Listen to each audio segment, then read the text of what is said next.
Ambassador Oren had spent 40 years serving the hegemony. He had walked on 100 worlds. He had spoken with beings of crystal and beings of flame. He had seen wonders that would break lesser minds. But nothing had prepared him for what he found in the dust of the Grand Archive. The station called Eternity's Reach floated in the empty space between three great empires. It belonged to no one and everyone. Here, the Galactic conquered. Kept its memories. Every species that joined the conquered sent their histories, their records, their stories to this place. The archive held knowledge stretching back 10,000 years. Iran had come here for a simple reason. The hegemony was fighting a trade war with the collective, and he needed old treaties to prove his case. It should have been boring work. It should have taken 3 days. Instead, it changed everything. The archive was a vast sphere, and inside it floated millions of data crystals.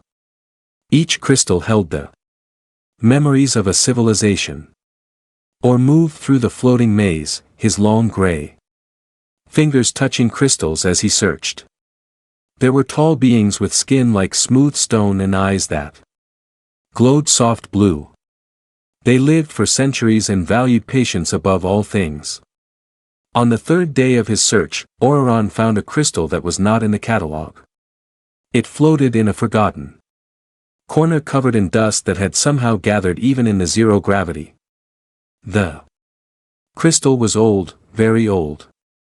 It held records from the species that had joined the conquered before they even reached the stars. Or touched the crystal and let its memories flow into his mind. At first, there was nothing unusual. Trade agreements, border maps, lists of resources, but then he found a single entry that made him stop breathing. They called them the Enduring Ones. According to the ancient record, the Enduring Ones were beings of soft flesh and red blood. They should have been weak. Their bodies had no armor, no natural weapons, no special abilities, but they would not die. They had seen an Enduring One take wounds that would kill any other species. They had watched these beings fight through pain that should have stopped their hearts. They healed from injuries that should have been permanent. The writer had called them impossible. Or read the entry 3 times. Then he searched for more. He found references in the records next. There were insects, a hive species that shared memories across billions of individuals. Their collective mind remembered everything. And their oldest memories spoke of beings they called the Bonded Ones. They could not understand these creatures. The Bonded Ones formed connections with each other that logic. They would die for strangers. They would sacrifice everything for beings they had known for only moments. They formed families not through biology but through choice. They adopted other species into their groups and treated them as their own. The head found this behavior fascinating and terrifying. Or Iran kept searching. He forgot about the trade war. He forgot about food and sleep. He moved through the archive like a being possessed, pulling crystal after crystal from the floating collection. They had records, too. They called these beings the Madness Walkers. There were creatures of living crystal sensitive to vibration and energy. They found most environments painful. But the Madness Walkers thrived in places that would destroy other minds. They lived on worlds of poison. They worked in the vacuum of space. They walked through fire and radiation and came out the other side laughing. The Hat observed them from a distance and decided they were too dangerous to approach. Every species had a different name for them. Every record described them differently, but certain details appeared again and again. Soft flesh, red blood, 2 arms, 2 legs, 2 eyes, endurance beyond reason, emotional bonds beyond understanding, a refusal to accept limits. And one more thing appeared in every record. They were called humans or Terran or Earthborn. Or Iran had never heard these words before. He brought his findings to the archives keeper. A being named was one of the oldest in the conquered. Her crystalline body had grown so large over the centuries that she could no longer move. She simply floated in the center of the archive. Her mind connected to every data crystal. You have found the human records, said her voice was like wind chimes in a storm. What are they? Or asked. I have never heard of this species. They are not in any current catalog. They have no seat in the conquered. Where are they? Was silent for a long moment. They are nowhere. Ambassador. They do not exist. They never existed. But the records are fragments, myths, stories that ancient species told to explain things they did not understand. Crystals flickered with something that might have been amusement. Every old civilization has legends of impossible beings. The humans are simply the most common legend. Scholars believe that many species in their early space-faring years created stories of a perfect species. A species that could do what they could not. Over time, these stories merged and became the human myth. Iran felt something cold in his stomach. You are saying they were invented. I am saying no human has ever been found. No human remains have ever been discovered. No human ships have ever been recovered. The records you found are 3,000 years old and they stop. Suddenly. If humans were real, where did they go? Where are their descendants? Where is their empire? The ambassador had no answer. The conquered investigated this matter thoroughly many centuries ago, continued, the conclusion was clear. Humans are a composite myth, a legend created by ancient minds to represent everything they wished they could be. Enduring, bonded, free of the limits that bound them. It is a beautiful story, but it is only a story. Iran should have accepted this was ancient and wise. The conquered scholars had already answered this question. There was no reason to doubt them. But something felt wrong. He returned to the archive and kept searching. Day after day, he pulled more crystals from the collection. He read records from species that no longer existed. He found fragments of languages that had not been spoken in. And he noticed something that the scholars had dismissed. Every species that claimed direct contact with humans, not just stories, but actual contact, they were gone. Not destroyed. The planets were still there, but the populations had vanished. The who wrote about the enduring ones had lived on a world called Prime. That world was now empty. No remained. The species had simply disappeared from their planet over the span of a few centuries. The hive that remembered the bonded ones had been located on a station near the galactic rim.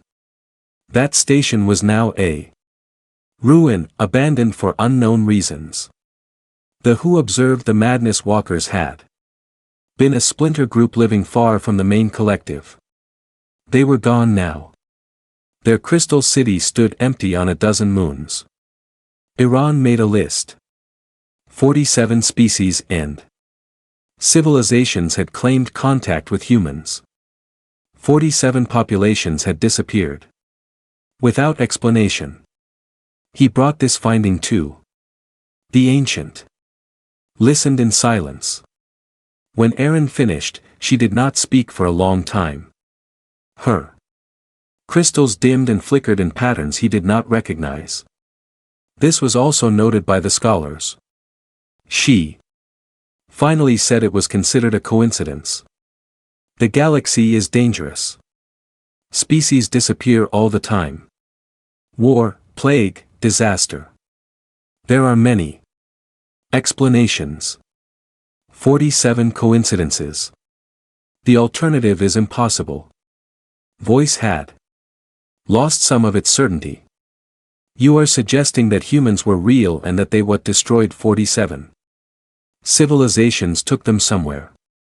I am not suggesting anything. I am observing a pattern. Was silent again. When she spoke, her voice was very quiet. There is one more thing, Ambassador. Something that is not in the public records. The deepest archives, the ones that only keepers can access, contain a final entry about humans. It was made by a species called the They no longer exist. What did it say? Crystals pulsed. It said, they are leaving. They say something is coming. They say they must prepare. They have asked us to come with them.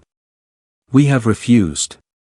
We do not believe their warning, but we are recording this in case we are wrong. Iran felt the cold in his stomach grow. When was this recorded? 3,047 years ago. It is the last record of any species that claimed contact with humans. After this, there is nothing. The humans vanish from history. The vanish with them. What was coming? What were they warning about? They did not say, or if they did, that part of the record was lost. It form flickered. I have kept this knowledge for 800 years. I have wondered about it often. But I have always returned to the same conclusion. The humans were a myth. The disappearances were coincidence. The record was a mistake or a hoax. Or nodded slowly. It was the rational conclusion. It was the only conclusion that made sense. But he could not shake the feeling that something was very wrong. He spent 3 more days in the archive. He read everything he could find about the last years before the humans disappeared. He searched for any clue about what warning they had given. He found nothing useful, only more fragments, more myths, more stories of impossible beings doing impossible things. On his final day in the archive, Orion was preparing to leave when a young archivist came rushing through the floating crystals. The archivist was a descendant of the same species that had called humans the enduring ones. Her face was pale and her hands were shaking. Ambassador, she gasped. You must come quickly. Something is happening. Or followed her to the archive's command center. Was already there. Her ancient form connected to the station sensors. Other scholars and officials had gathered. All of them staring at a display screen that showed the edge of the galaxy. What am I looking at? Or asked. Answered. 3 hours ago, our deep space sensors detected movement at the galactic rim in the void between galaxies where there should be nothing but empty darkness. The screen showed a section of space that Oren had never seen before. It was the absolute edge of the galaxy where the stars gave way to the infinite black of intergalactic space. Nothing lived there. Nothing could live there. The distances were too vast, the resources too scarce. But something was there now. The sensors showed thousands of signatures. They were emerging from the void like fish rising from the depths of a dark ocean. Ships. Thousands upon thousands of ships. They moved in perfect formation. Their designs unlike anything in the conquered records. We have attempted contact. Said all standard frequencies, all known languages. There has been no response. How many ships? Someone asked. Current count is approximately 10,000. More are still emerging. The room fell silent. The largest fleet in the conquered history was perhaps 2,000 vessels. This fleet was 5 times that size, and it was coming from a direction that should have been impossible. Nothing could cross the void between galaxies. The journey would take millions of years. Or stared at the screen. The ships were beautiful in a strange way, sleek and angular, with lines that flowed like water frozen in motion. They reflected the distant starlight in colors of silver and deep blue. The design, he said quietly, it matches nothing in our records. Nothing, confirmed. We have searched every database, every historical archive, every fragment of every species that has ever joined the conquered. These ships do not match any known civilization. But Iran was not so sure. He thought about the records he had spent weeks reading, the stories of impossible beings, the legends of a species that had vanished 3,000 years ago after warning that something was coming. The record had said they are leaving. They say something is coming. They say they must prepare. What if they had been preparing all this time? What if they had spent 3,000 years in the void between galaxies, building and waiting? What if the legends were not legends at all? I need to return to the hegemony. Oren said. My government must be informed. Crystals flickered with concern. Ambassador, we do not yet know what this fleet represents. There is no reason to assume. 3,000 years, Oreron interrupted. That is how long the humans have been gone from our records. That is how long ago they warned that something was coming. He pointed at the screen, at the vast fleet. Still pouring from the void. I do not know what this is, but I know that the galaxy has believed in a myth for 3,000 years. Perhaps it is time to consider that the myth believed in us. He left the archive that day, carrying with him a weight that he could not name. Behind him, the sensors continued to track the approaching fleet. More ships emerged every hour. The count passed 20,000. Then 30. And across the galactic conquered, beings of 100 different species looked up at the stars and felt something they had not felt in a very long time. They felt afraid. But mixed with the fear was something else. Something that had lived in the old stories, in the legends passed down through generations, in the myths that scholars had dismissed as fantasy. Hoping. Because if the humans were real, if the enduring ones, the bonded ones, the madness walkers were more than stories, then perhaps the galaxy was about to change in ways that no one could imagine. The fleet continued its approach. The void gave up its secrets. And in the darkness between galaxies, lights that had been hidden for 3,000 years finally began to shine. The legends were coming home. Fleet Admiral had commanded the unified conquered navy for 30 years. He had fought in 4 wars, survived 2 assassination attempts, and once held a dying star together long enough for 3 billion civilians to evacuate. His officers said. He had ice in his veins and stone in his heart. But as he watched the alien fleet approach the border station vigilant dawn, his hands would not stop shaking. Current count? He asked. 47 vessels, Admiral, his sensor officer replied. Still emerging from the void at a rate of approximately 50 per hour. Gripped the railing of his command platform. The Vigilant Dawn was the largest military station on the galactic rim. It housed 50 warships and 20,000 soldiers. It had been built to stop any invasion. It suddenly felt very small. 3 weeks had passed since the archive first detected the fleet. 3 weeks of panic and confusion as the conquered tried to understand what was happening. Emergency sessions of the Grand Senate had produced nothing but arguments. Some demanded immediate attack. Others called for surrender.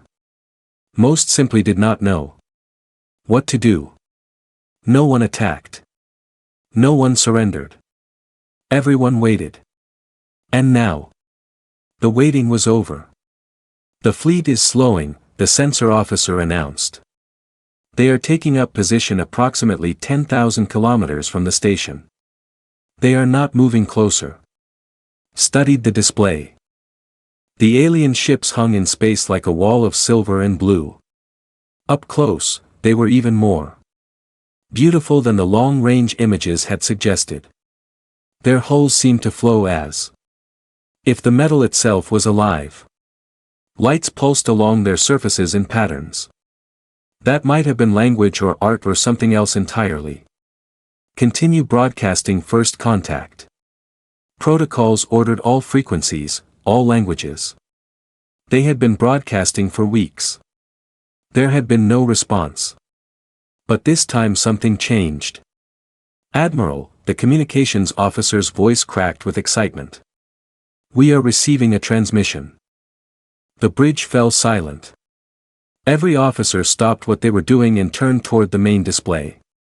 Put it through, said. Static filled the speakers for a moment. Then a voice emerged from the noise. It spoke in a language that the translation system struggled to understand. The words were ancient, a dialect that had not been used in thousands of years. But the computers worked hard and slowly the meaning became clear. Children of the cradle worlds, we have returned. Do not be afraid. The message, repeated 3 times, then stopped. Realized he had stopped breathing, he forced himself to inhale. Analysis, he asked. His linguistics. Officer was staring at her screen. Admiral, the language base is related to 17 different conquered languages. It appears to be a root form, something that predates current communication standards by at least 3,000 years. 3,000 years. The same number that kept appearing. The same gap in history that Ambassador Oren had reported from the archive. Do not be afraid. The communications officer repeated softly. What does that mean? No one had an answer. For 6 hours, nothing happened. The alien fleet held its position. The Vigilant Dawn maintained combat readiness. Messages flew between the border and the core worlds as governments debated what to do. Then a single ship detached from the alien formation. It was smaller than the others, perhaps the size of a conquered shuttle. It moved slowly, making no threatening gestures. It approached the station with what could only be described as patience. Orders. Admiral, his tactical officer asked, considered his options. He could destroy the approaching vessel. He could try to capture it. He could run. He did none of these things. Clear docking bay 7, he said. Let them come. The shuttle entered the station's docking bay with perfect precision. Watched through security cameras as the small vessel settled onto the deck. Its hull was smooth and seamless with no visible weapons or engines. It looked more like a work of art than a machine of war. For several minutes, nothing happened. Then a section of the hull seemed to melt away, forming an opening. 3 figures emerged. Had seen many species in his long career. He had met beings of crystal and fire, of gas and liquid, of light and shadow, but he had never seen anything like this. They were soft. That was his first thought. Their bodies had no armor, no natural protection of any kind. Their skin was exposed in shades of brown ranging from light to dark. They walked on two legs, balanced on 2 feet, with 2 arms hanging at their sides. Their faces had 2 eyes, 1 nose, 1 mouth. They looked fragile. They looked weak. But they did not move. Like weak beings. They walked with a confidence that spoke of power carefully controlled. Their eyes scanned the docking bay with calm attention, missing nothing. When I meet them personally, he brought a full security team, but he ordered them to keep their weapons holstered. Whatever these beings were, they had not attacked. He would not attack first. The leader of the 3 visitors was a female, at least assumed. She was female. Her hair was gray and cut short. Lines marked her face in patterns that spoke of age and experience. She wore a uniform of dark blue, simple but elegant. She stopped a few meters from and raised one hand in what appeared to be a greeting. "Admir," she said. Her voice was warm and steady and she spoke perfect modern Concord. "Common. My name is I am the Director of External Relations for the Terran Diaspora. I have come to speak with you on behalf of humanity." Felt the word hit him like a physical blow. Humanity, the myth species, the legend that scholars had dismissed for centuries. "You are human," he said. His voice sounded strange in his own ears. Director smiled. It was a strange expression, one that had never seen before. It seemed to make her face brighter somehow. "We are human," she confirmed. "We have been gone for a long time, but we have returned." The next hours were the strangest of life. Director and her companions were taken to a conference room. They accepted water and sat in chairs designed for species with completely different bodies. They did not seem uncomfortable. They did not seem anything except calm and patient. "I have many questions," said. "I imagine you do. I will answer as many as I can. Where have you been? The records say your species disappeared 3,000 years ago." Director nodded slowly. "We did not disappear, Admiral. We left. There is an important difference." "Left? Left to where?" "There is nothing beyond the galactic rim. The void between galaxies is empty." It was empty. Director agreed. "We filled it. We built stations and habitats in the darkness. We created a civilization in the space between stars. It took centuries, but time was something we had plenty of." Struggled to comprehend what he was hearing. Why? Why would you abandon the galaxy? Why would you choose to live in the void? The director's expression changed. The smile faded, replaced by something heavier, something sad. "Because we saw what was coming," she said, "and we knew we could not stop it. Not as we were. We needed time to prepare, time to grow, time to build the weapons and ships that might give us a chance." What was coming? Director looked at for a long moment. Then she turned to one of her companions who produced a small device, a holographic display activated, showing an image that makes blood run cold. It showed the galaxy, but something was wrong with it. A section of the rim was dark. Not empty dark, but wrong dark. It looked like a wound in the fabric of space itself, a spreading stain of nothingness. "We call it the silence," Director said. "It destroyed our original home. Not Earth. Earth was lost long before that, but the worlds we built after. The civilization we created across 1,000 stars. The silence consumed it all. What is it? We still do not fully understand. It is not a species. It is not a weapon. It is more like a disease. A corruption of reality itself. Where it spreads, matter and energy cease to function properly. Stars go dark. Planets crumble. Life ends not through violence but through a failure of the universe's fundamental laws. Stared at the holographic image. The dark stain seemed to pulse with a terrible rhythm. This is in our galaxy. Now. It has been approaching for slowly, carefully spreading from the direction of the galactic core of a dead galaxy far from here. We detected its first signs 3,000 years ago. We knew we could not fight it with the technology we had.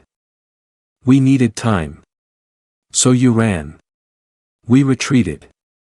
Director's voice was firm but not defensive. There is no shame in retreat when you cannot win. We gathered everyone who would come with us, humans and others, and we went to the one place where we could prepare without being consumed. Others leaned forward. The records show that many species disappeared around the same time humans did. Species that claimed contact with you. They chose to join us. The director's smile returned softer now. Humanity has always had a gift for forming bonds. We asked our friends to come with us. Many did. They have been our family in the darkness. They helped us build what we have become. Thought about the stories he had read in the briefing documents. The bonded ones. Beings who formed connections across species and would die for strangers. And now you return, he said. Why now? Because the silence has reached the galactic rim. In a few years, perhaps less, it will begin to spread across the stars, you know, and we have spent 3,000 years preparing to fight it. Director stood and walked to a window that looked out at the stars. We could not defeat it alone, Admiral. We knew that from the beginning, but we hoped that if we prepared long enough, if we developed the right weapons and technologies, we might be able to stop it with help. Your help. The help of every species in the conquered. You want an alliance. We want to save the galaxy. An alliance would be useful for that. Yes. Stood as well. He walked to stand beside the human leader. Looking out at the same stars. The alien fleet was visible in the distance. Thousands of ships waiting in perfect formation. The conquered does not trust easily. He said, you are strangers. Myths come to life. There will be fear. There will be resistance. We know some will want to fight you. Some will accuse you of bringing this threat to us or of inventing it as an excuse for conquest. We know that too. And yet you came. Anyway.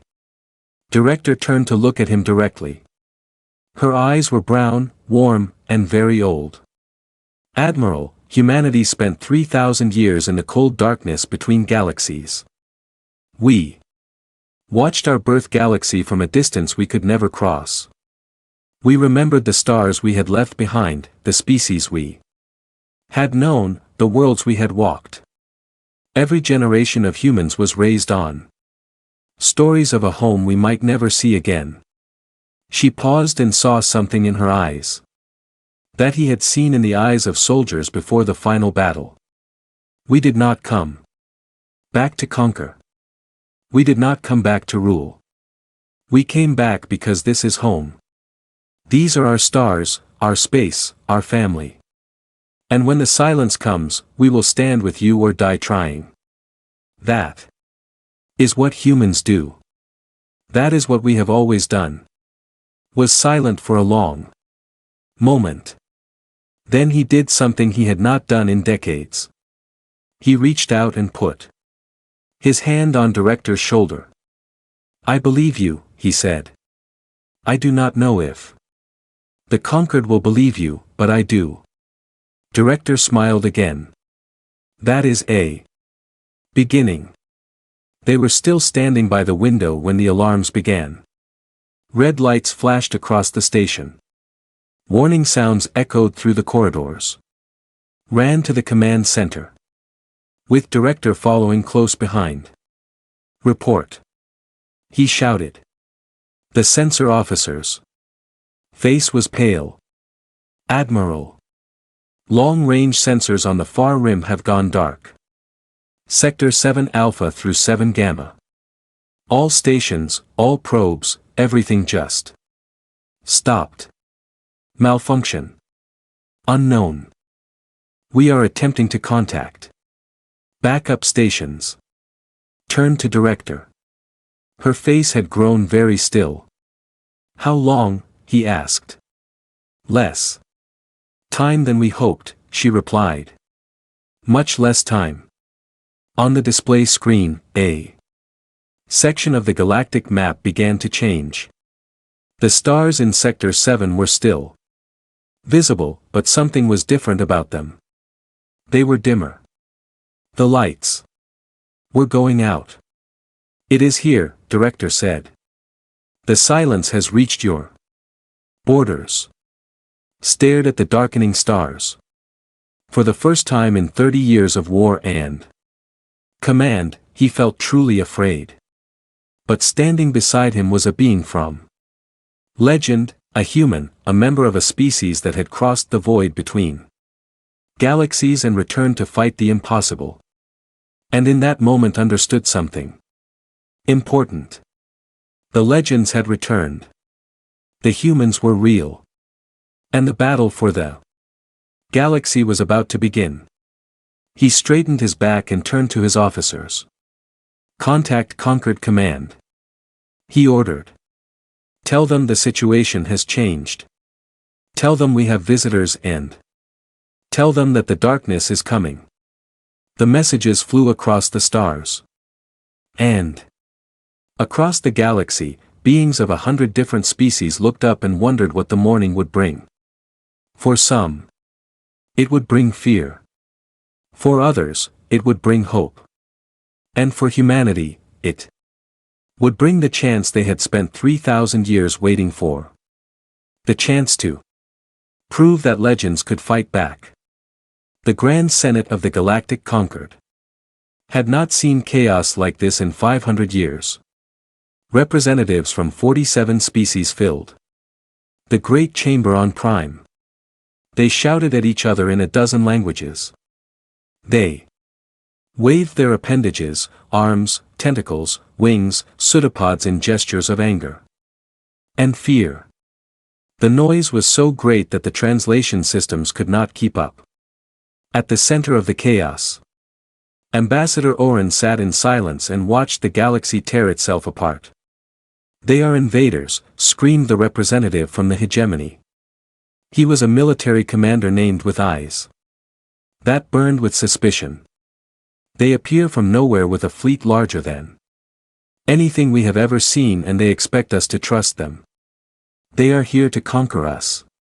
They have not fired a single weapon. The response came from the representative, a drone speaker for the great hive mind. They come with warnings of danger. They come offering alliance. They remember the old stories.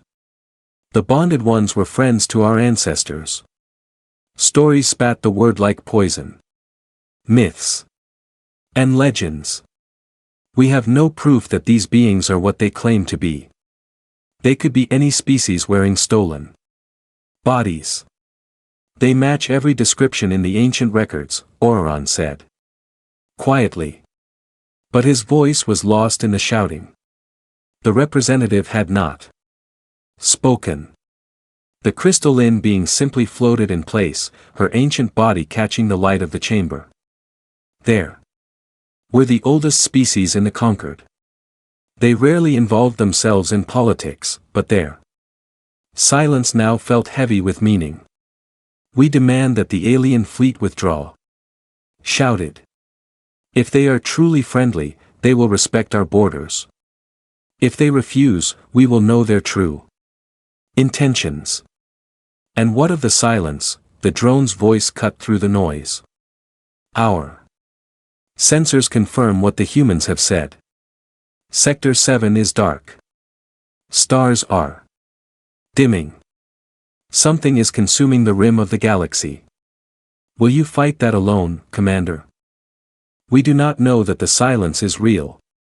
It could be another deception, a trick. To make us accept their presence. The argument continued. Oren closed his eyes. And listened to the fear beneath the words. These were beings who had never faced a threat they could not understand. They did not know how to react to legends walking among them. He thought about Director, the human leader he had met briefly at the Vigilant Dawn. She had been patient and kind, answering every question with calm honesty. She had not seemed like a conqueror. She had seemed like someone carrying a very heavy weight. The Senate session ended without resolution. The demanded action, the demanded patience. The said nothing at all. And on the rim of the galaxy, the darkness continued to spread. 3 days later, the hegemony made its decision. Commander led a fleet of 60 warships toward the human position. His orders were simple. Force the aliens to withdraw or destroy them. The hegemony would not wait for the conquered to make up its mind.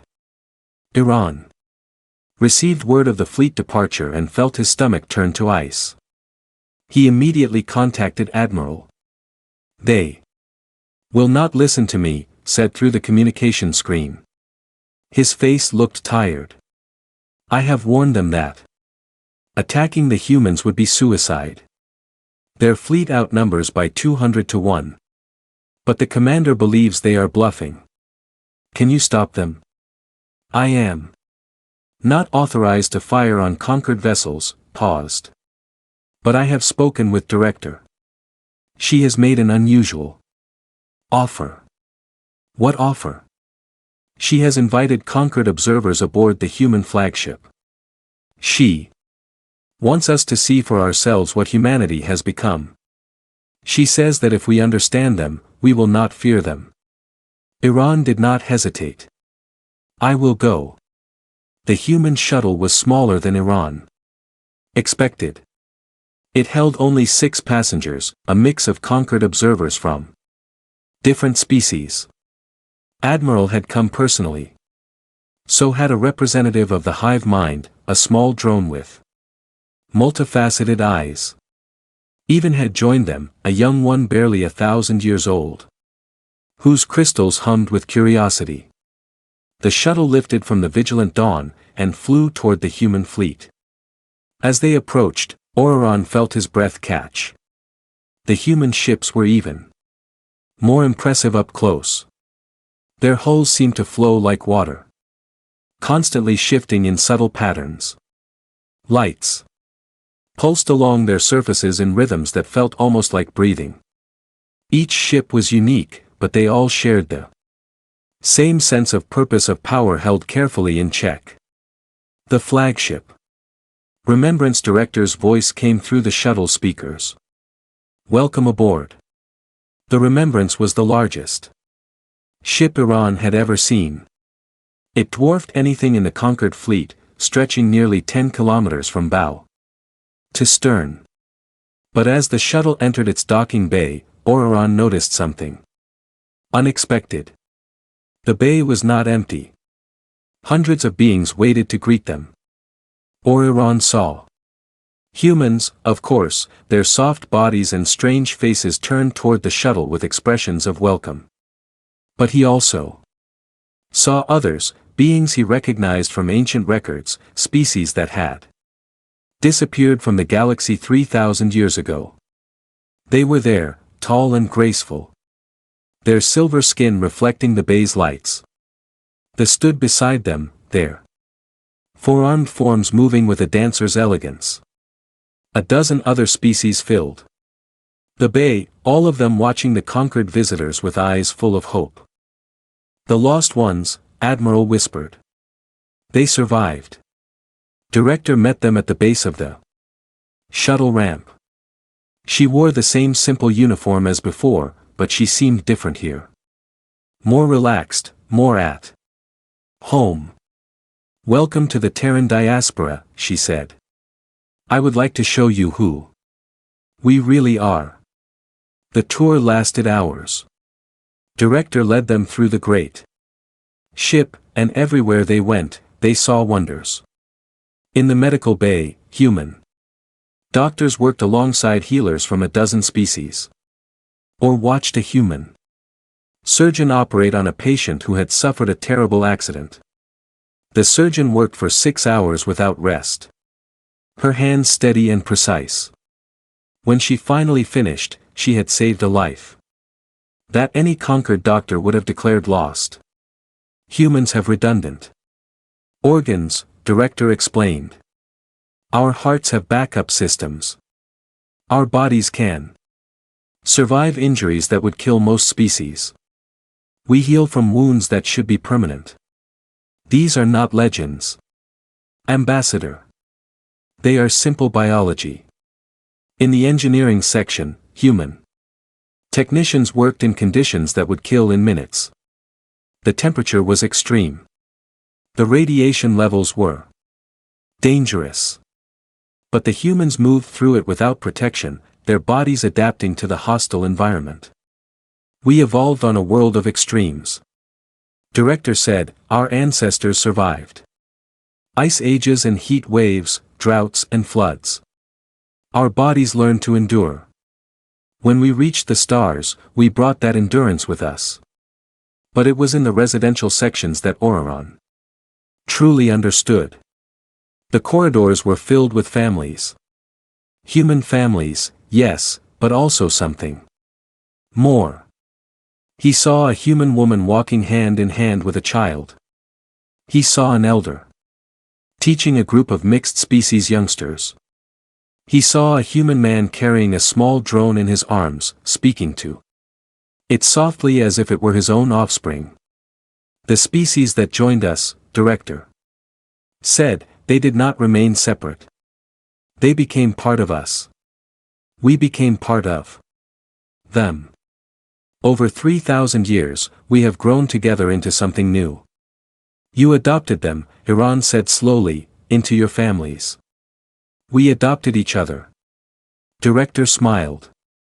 Humans have always had a gift for forming bonds. We love easily and fiercely. When we met other species who were willing to join us, we did not keep them at a distance. We made them family. The drone representative had not spoken for hours. Now it stepped forward, its many eyes fixed on Director. The hive mind remembers. It said, our ancestors called you the bonded ones. We thought it was metaphor. We did not understand that you meant it literally. We always meant it literally, Director replied. 2. Humans, bonds are everything. We will die for our family. We will cross the void between galaxies for our family. And anyone can become family. All they have to do is choose. Oren felt something shift inside him. For weeks, he had been reading about humans as legends, impossible beings from ancient stories. But standing here, surrounded by families that crossed species boundaries, he realized the truth. Humans were not impossible. They were simply different. Their bodies were strange. Their emotions were powerful. And their capacity for connection was beyond anything the conquered had imagined. But they were real. They were here and they wanted to help. The tour was interrupted by an alarm. Director's face changed instantly, her warm expression replaced by sharp focus. She touched a device on her wrist and spoke rapidly in a language Oren did not understand. When she turned back to the observers, her eyes were grave. The fleet has engaged us, she said. Commander has opened fire. Admiral went pale. Director, I apologize. I told them not to attack. I warned them. I know, Admiral. This is not your fault. Director was already moving toward a transport platform. But I must go to the bridge. You are welcome to accompany me. If you wish to see how humanity responds to aggression. They followed her to the bridge of the Remembrance. The space was vast and circular with displays covering every surface. Hundreds of humans and other species worked at stations, their movements calm and efficient despite the chaos outside. On the main display, Iran could see the battle.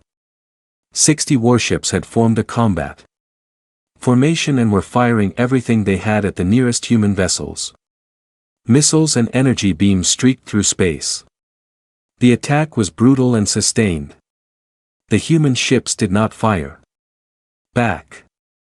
Why aren't they responding? Demanded. They have every right to defend themselves. Director took her place at the center of the bridge.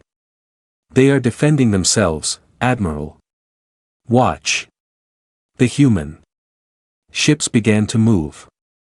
They did not retreat or scatter.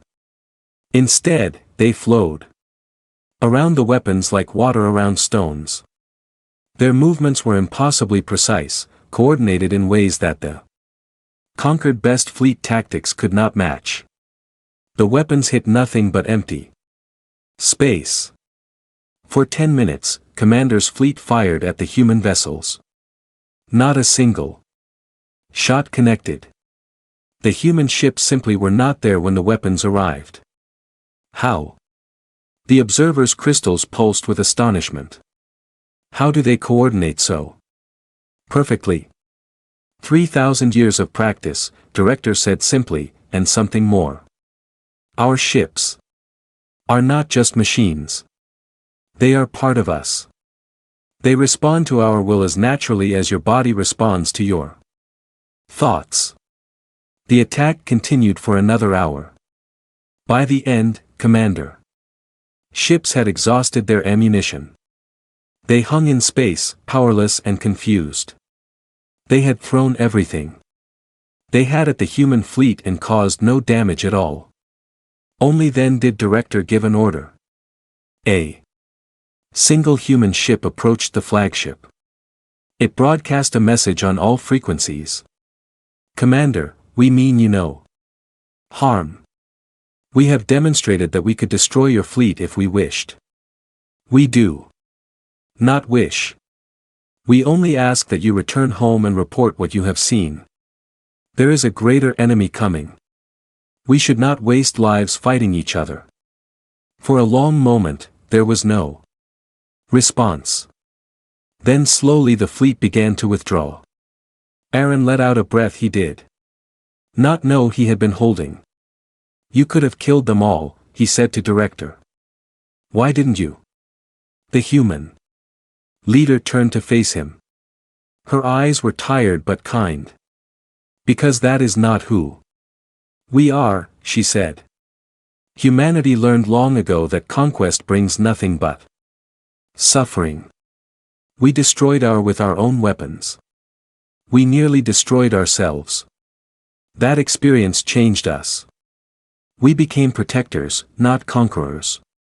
We became the ones who hold the line so others can survive. She paused and her voice grew heavy. The silence is coming. Ambassador, it will not show mercy. It will not hold back. When it arrives, every species in this galaxy will need to stand together or die alone.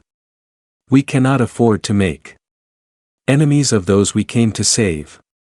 As if in answer to her words, the bridge's alarm sounded again. Director and officer reported, long-range sensors have detected the silence. It has reached the frontier world of the planet is under attack. Director closed her eyes for just a moment. When she opened them, they burned with determination. All ships, she commanded, set course for maximum speed. She turned to the conquered observers.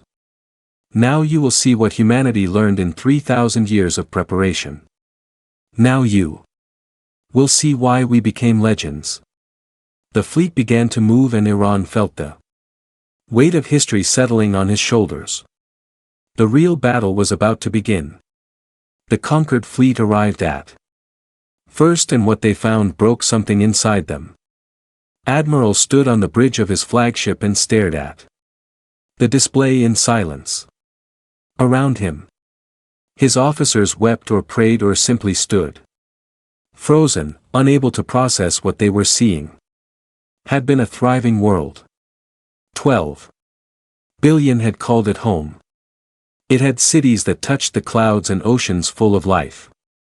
It had been beautiful. Now it was dying. The silence was not like anything the conquered had ever faced. It was not a fleet of ships or an army of soldiers. It was a darkness that spread across space like ink through water. Where it passed, reality itself seemed to break down. Watched as the darkness touched the outermost moon of the moon did not explode or crack. It simply stopped being. One moment it was there, a sphere of rock and ice. The next moment it was gone, replaced by nothing at all. How do we fight that? Someone whispered. No one answered. The conquered fleet had answered the distress call from with everything they had. 3,000 warships from a dozen species formed a defensive line between the planet and the advancing darkness. They represented the full military might of the Galactic Alliance. They might as well have been children facing a tsunami. All weapons opened fire ordered. His voice was steady even though his hearts were pounding. The conquered fleet unleashed its arsenal. Missiles screamed through space. Energy beams cut across the void. Nuclear weapons detonated in brilliant flashes. Every weapon the galaxy had ever invented was thrown at the advancing darkness. Nothing happened. The weapons passed through the silence as if it was not there. They did not damage it. They did not slow it. The darkness continued its advance, patient and unstoppable. It is not working, said quietly. Nothing is working. On the display, the silence reached second moon. The moon vanished. Like the first. The darkness moved closer to the planet itself. Admiral, we are receiving distress signals from the surface. Billions of civilians are trapped. They have nowhere to go. Closed his eyes. He had faced impossible battles before. He had made peace with the idea of dying in combat, but this was different. This was not a battle. This was an execution. All ships prepare to. He never finished the order. Light filled the display. Not the light of weapons, but something else. Something that hurt to look at and made his soul want to sing at the same time. The human fleet had arrived. 12,000 ships poured out of faster-than-light travel in perfect formation. They spread across the space between the conquered fleet and the planet, forming a wall of silver and blue, and then they began to glow. Had never seen anything like it. Energy pulsed along the holes of the human ships in waves of brilliant white. It looked like the ships themselves were on fire, but it was not a fire that consumed. It was a fire that created. What are they doing? He asked. On the communication channel, Director's voice was calm and clear. We are anchoring reality, she said. The silence is not a weapon. It is an unmaking. It erases the laws of physics that hold matter together. Our technology does not destroy the silence. It strengthens reality, making it harder to unmake. We cannot stop it forever, but we can slow it. We can hold the line. The first wave of human ships advanced toward the darkness.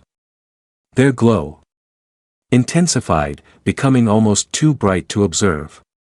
The silence reached the leading ships, and for the first time, it stopped.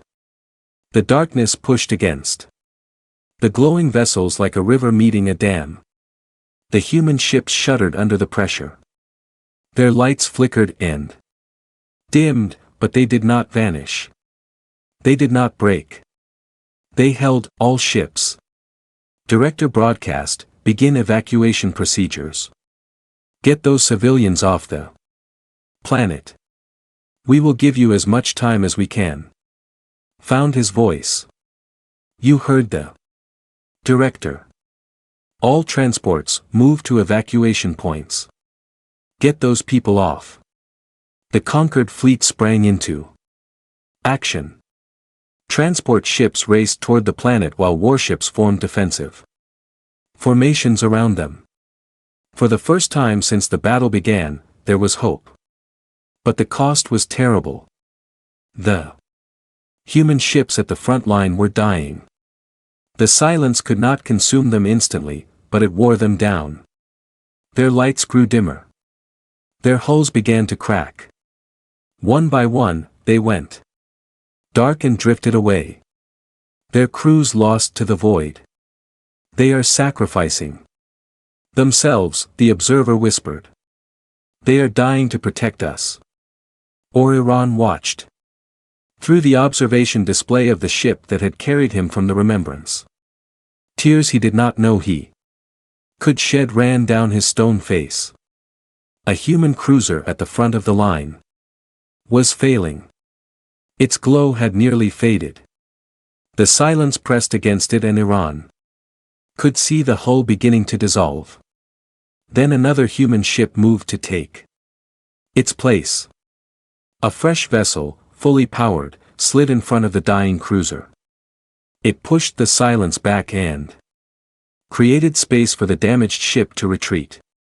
No hesitation, no calculation of worth. A ship in danger, a ship moving to help. This happened again and again across the battle line. Human vessels rotated constantly, the strong protecting the weak, the fresh replacing the tired. They fought not as individuals, but as a single organism, each part willing to die for the whole. This is what they learned in 3,000 years, director said over the communication channel. Her voice was tired now, strained by hours of battle. This is why we became legends. Not because we are stronger than others, but because we refuse to abandon each other. Because we will stand in front of the darkness for strangers we have never met. The evacuation continued.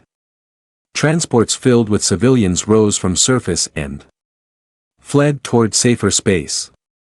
Millions of lives were saved in those desperate hours. Then billions. But not everyone could be saved. The silence was slowing, but it was not stopped. Inch by inch, it pushed forward. The human fleet was running out of ships to sacrifice, and the darkness was reaching toward the planet itself. Admiral Director's voice came through his personal channel, private and quiet. We cannot hold much longer. The planet will be lost. How many have we saved? 8 billion, perhaps 9. 4 billion remain on the surface.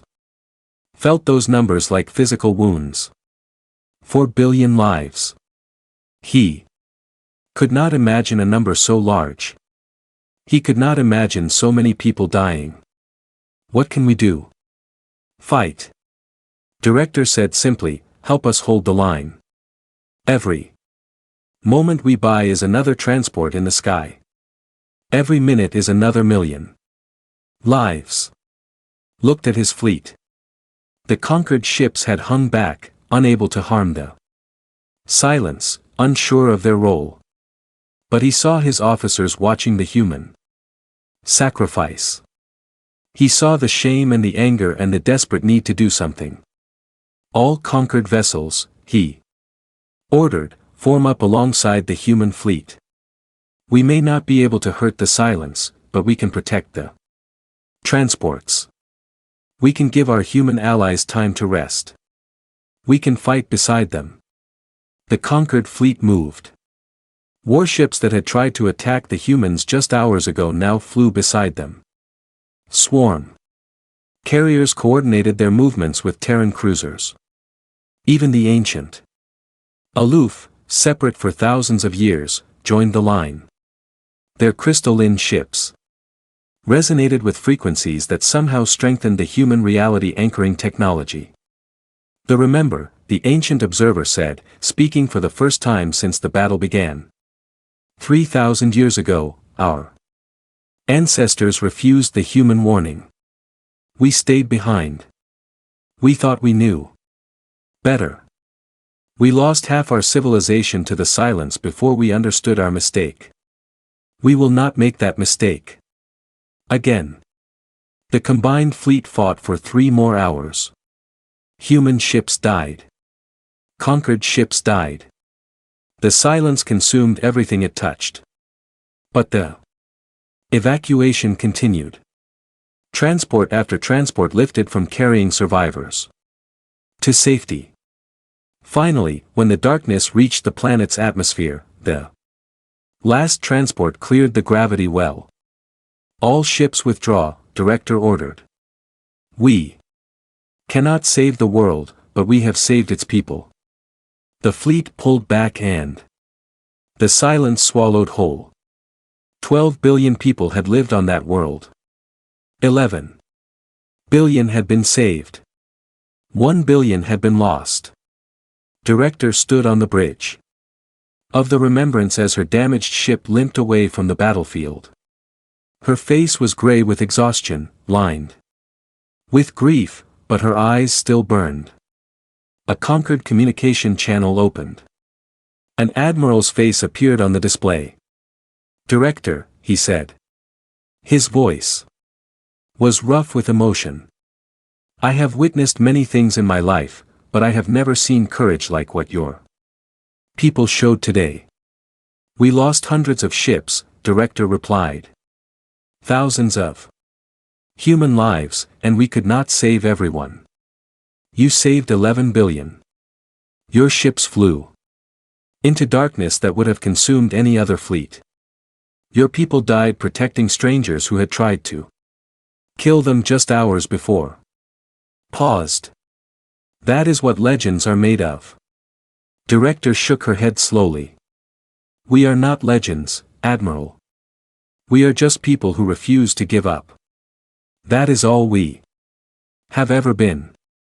She straightened, pushing away the exhaustion through force of will. This was the first battle, not the last. The silence will continue to spread. It will consume more worlds, kill more people.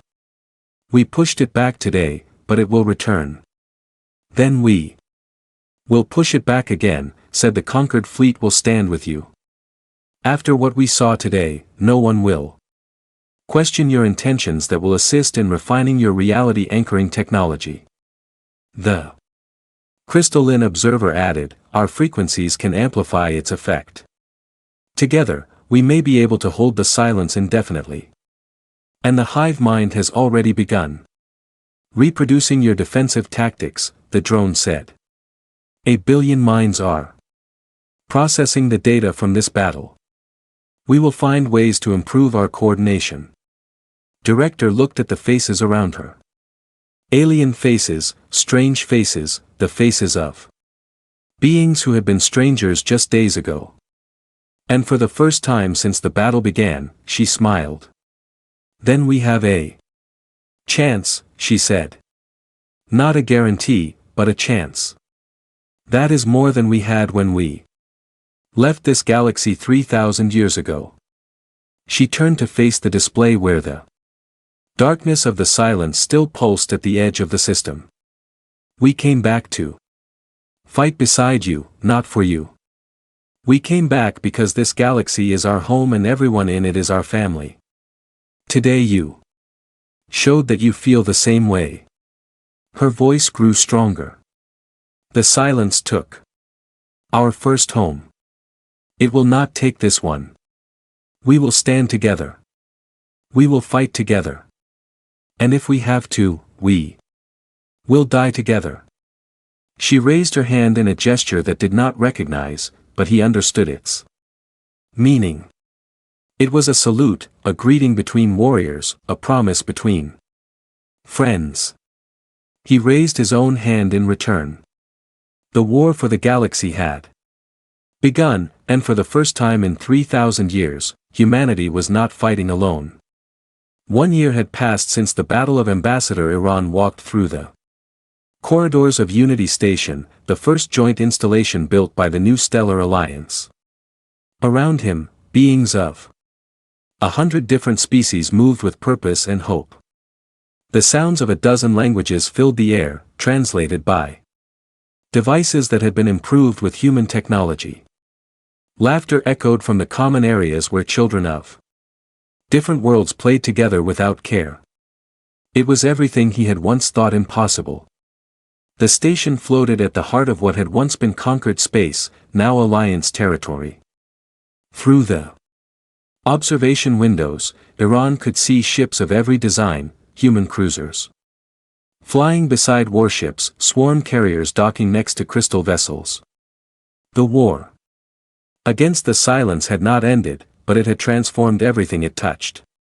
His first stop was the medical wing, where human doctors worked alongside healers from across the galaxy.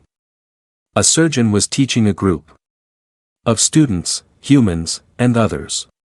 A technique that combined human endurance with precision. The results were remarkable. Patients who would have died under old methods now recovered completely. The humans call it cross-pollination, the surgeon explained when Iran asked. They take the best of each species and combine it into something new. It is how they built their civilization in the void. It is how they survived. Or watched a human nurse tend to a wounded drone.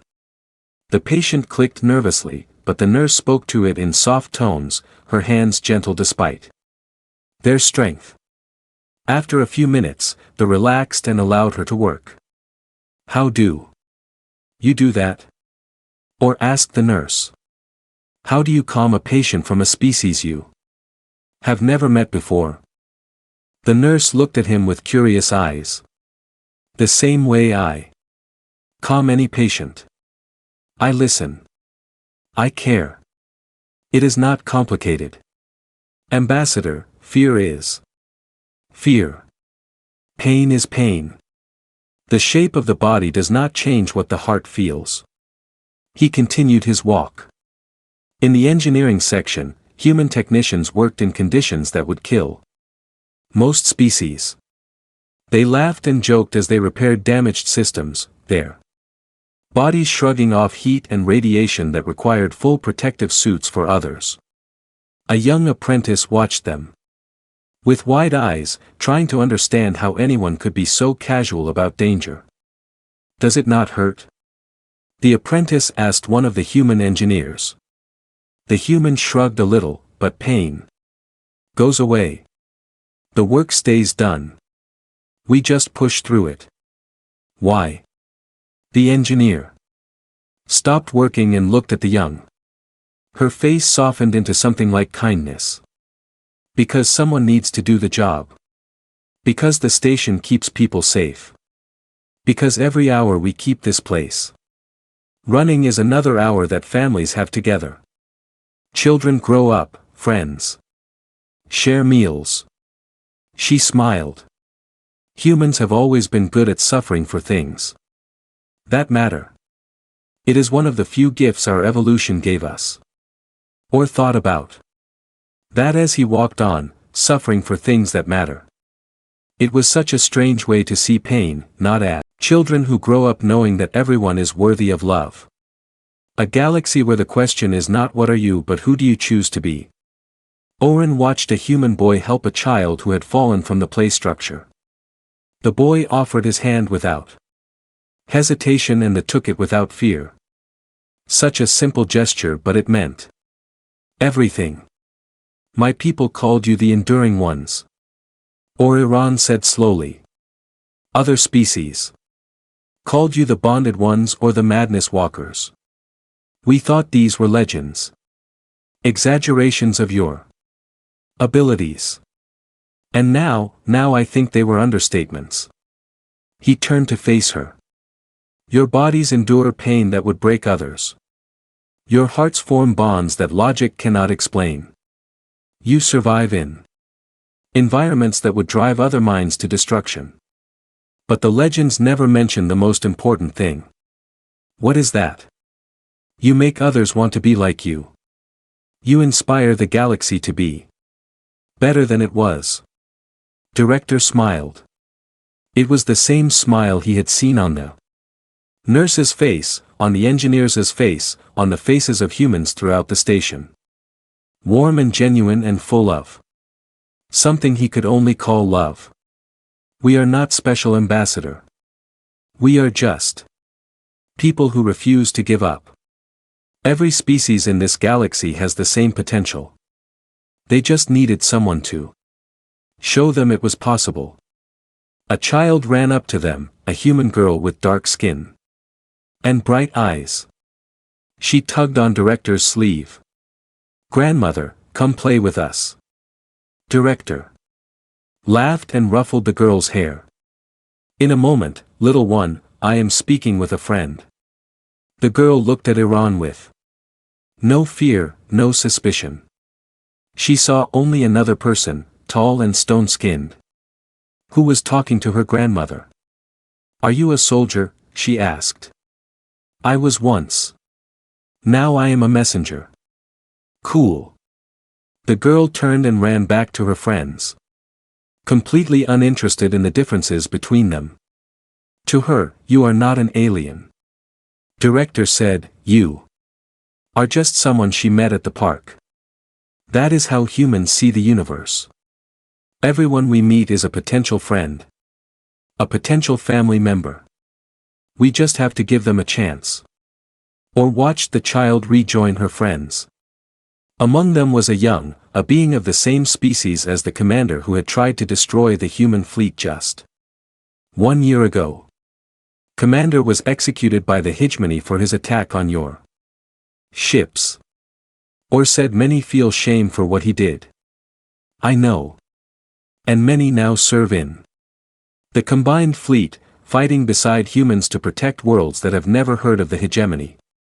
Director shook her head. Made a mistake. He was afraid and fear made him do something terrible. But his mistake does not define your species. The who stand with us now, they define your species. She paused and her eyes grew distant. Humanity made many mistakes, Ambassador. We nearly destroyed ourselves more than once. Our original Earth was ruined by our own wars and pollution. We killed each other for reasons that seem foolish now. But we learned. We changed.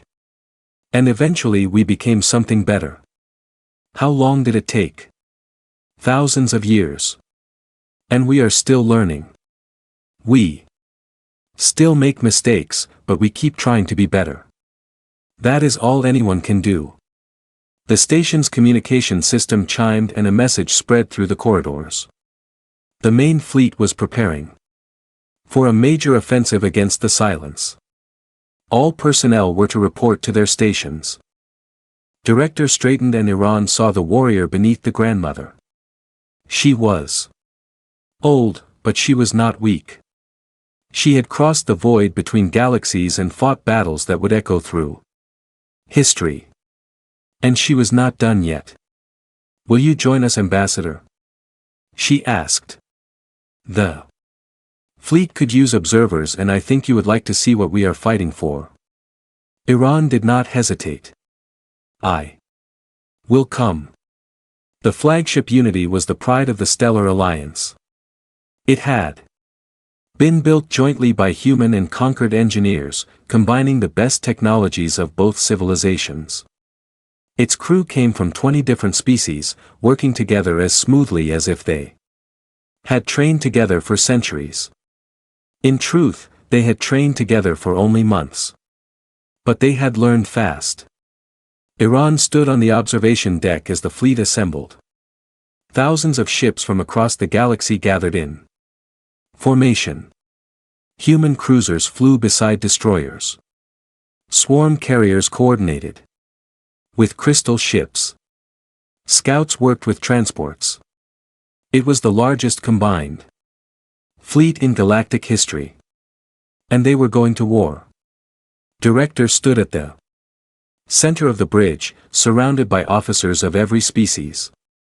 Her granddaughter had been left on the station, safe and loved, playing with friends who shared no species, but shared everything that mattered.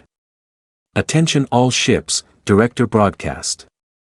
Her voice was calm and clear. The voice of someone who had spent a lifetime leading others through darkness. This is Director of the Stellar Alliance. Today we begin the offensive that will determine the fate of our galaxy. She paused, and when she spoke again, her voice carried the weight of 3,000 years. Once the galaxy thought humans were legends, stories told by ancient species. To explain the impossible. And maybe we were legends in a way. Maybe we were the stories that kept hope alive during the darkest nights. Images appeared on every ship's display. Images of humans fighting the silence, of families crossing species boundaries. Of children playing together without fear. But legends are just stories about people who refuse to quit. People who faced the darkness and chose to carry the light. People who failed and got back up. People who broke and healed. The fleet engines hummed as they prepared to jump to the front lines. Today, we write a new story. Not the story of humanity alone, but the story of the Stellar Alliance. The story of a galaxy that chose to stand together instead of falling apart. The story of a 100 species who looked at each other and saw not strangers but family.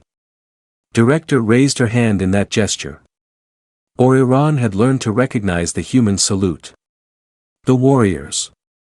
Greeting the promise between friends. They thought we were legends. Maybe we were. But legends can inspire. Legends can teach. And when legends fight side by side with those who believe in them, they can change the universe. Across the fleet, hands and appendages and pseudopods rose in the same gesture.